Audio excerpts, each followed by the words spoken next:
मैं जी नहीं सकता, मैं जी नहीं सकता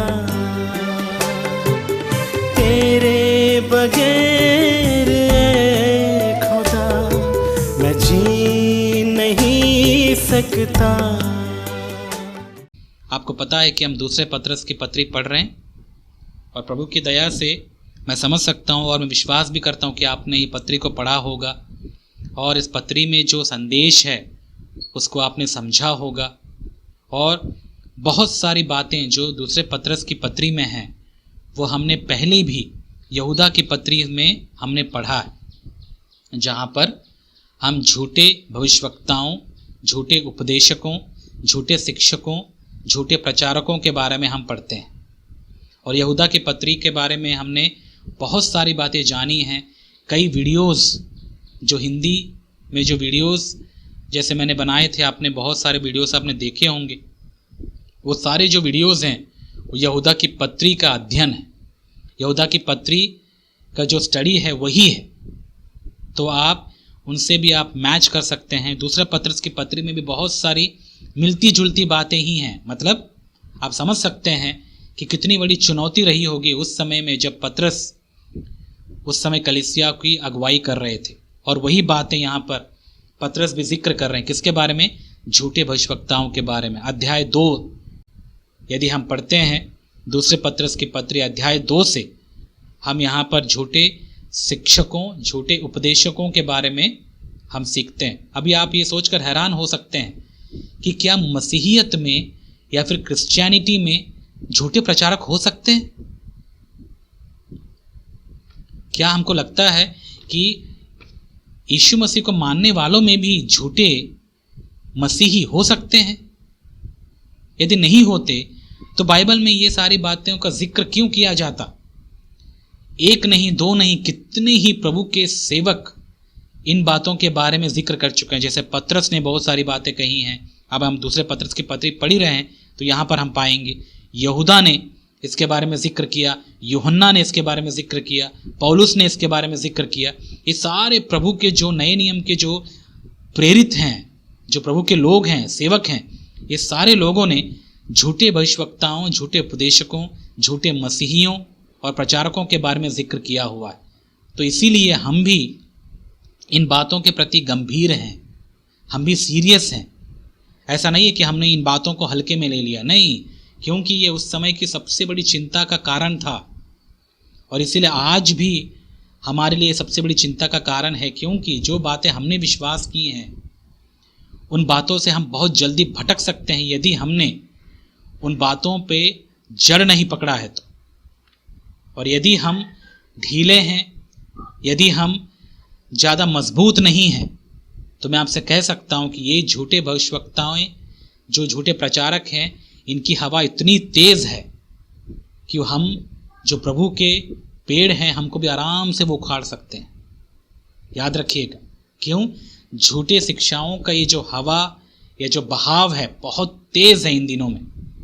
और यदि आप सावधान नहीं हैं इन बातों के प्रति तो मैं आपसे कह सकता हूँ कि आप भी इनके प्रभाव में आप आ सकते हैं, इनका शिकार बन सकते हैं। इसीलिए हर एक प्रचारक को जो आप टीवी पर या इंटरनेट पर, यूट्यूब पर बड़े ही अच्छे से, बड़ी ही खुशी से, बड़े ही मुस्कुराते हुए प्रचार करते हुए सुनते हो, बड़े ही सावधानी से आप सुनिएगा और उनको विशेष करके परखिएगा, जांचिएगा कि क्या उनके संदेश मेरे जैसे हैं। नहीं, मेरे जैसे नहीं, ऐसा नहीं है।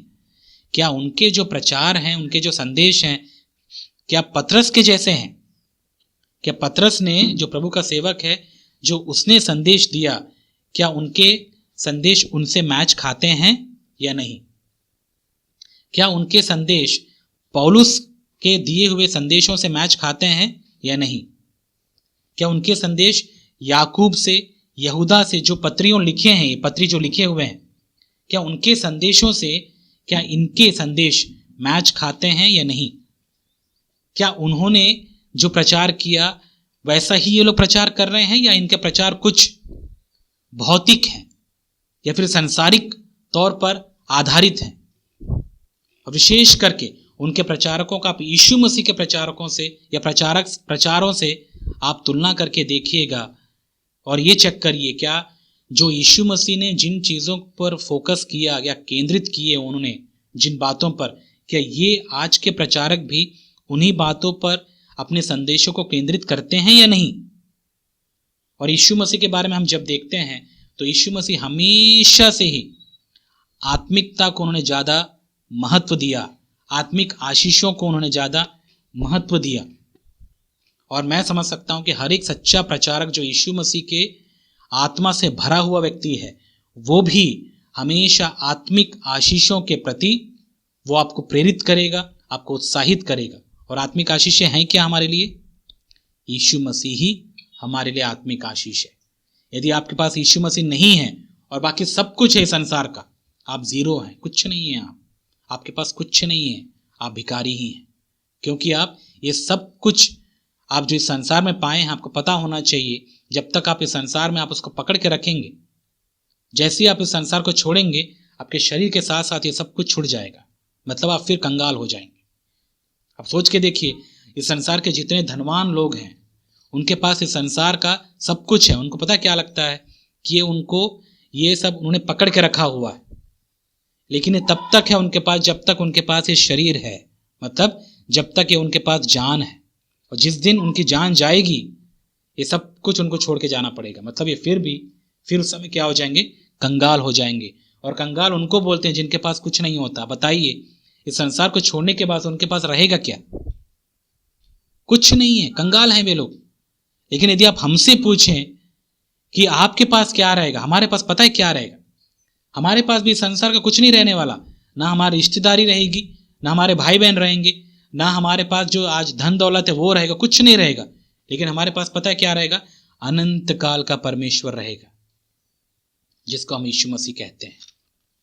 वो सर्वदा जीवित है, युगानुयुग जिंदा है, वो हमारे पास रहेगा। और यही तो हमारा सच्चा धन है, हमारी संपत्ति, या फिर जिसको हम बोल सकते हैं हमारी आशीष है। इसीलिए इस चीज़ के बारे में हमको ज़्यादा फोकस करना है।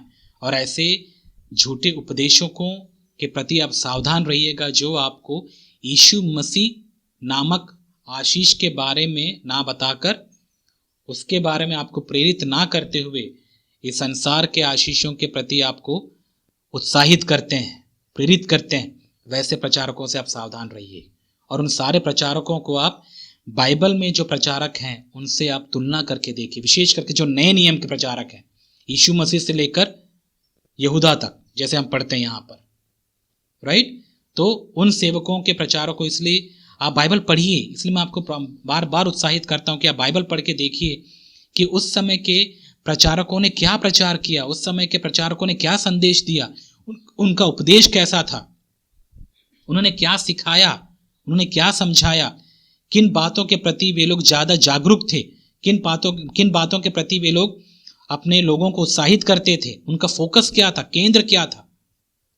और यदि हमारे इस समय के प्रचारक वैसा केंद्र नहीं रखते हैं तो ये झूठे प्रचारक हैं। बड़े ही सावधानी से आप उनको लीजिएगा।